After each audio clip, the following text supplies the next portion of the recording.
দুলহান, মেহেদি, organic oil, organic তেল সবকিছু use করছে আপু এই চুলে, যেগুলাতে চুল একদম রাফ হয়ে যায় সে সব জিনিস আপু তার চুলে অ্যাপ্লাই করা শেষ। এন্ড যখন আপু আসে চুলগুলো এত বেশি রাফ ছিল যে আমি চুলের মধ্যে দিয়ে এইভাবে হাত পাস করতে পারতেছিলাম না, পুরো জট লেগে এত রাফ হয়ে আছে, কারণ চুলে হচ্ছে গিয়ে সব যত প্রোডাক্টস উল্টাপাল্টা ইউজ করছে চুলটাকে একদম রাফ করে ফেলছে। এন্ড পানিতে আয়রন তো আছেই, সেটা তো আরেকটা কারণ যে আমাদের দেশে পানি ভালো না, যে কারণে চুলগুলো রাফ হয়ে যায় যত বেশি হেলদি থাকুক। তো এটা কিন্তু যে রেজাল্টটা আসছে এটা আমাদের ট্রিটমেন্টের পরে একদম ফাইনাল ওয়াশ রেজাল্ট। আমরা কোনো প্রকারের এখানে আয়রন করি নাই, জাস্ট হচ্ছে কি আপুর চুলে আমরা ওয়াশ করে একদম শুধু শুকাই দিছি, আর কিছু করি নাই, এখানে আয়রনও করি নাই। তো ফাইনাল ওয়াশ রেজাল্টটা দেখতেই পারতেছেন যে কত সুন্দর চলে আসছে।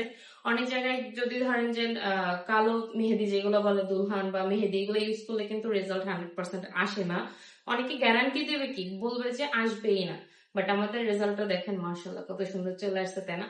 এন্ড এই চুলটা যদি আপু একটু যত্ন করে রাখে ডে বাই ডে চুলটা আরো হেলদি হয়ে যাবে আপুকে আমি যেভাবে বলছি।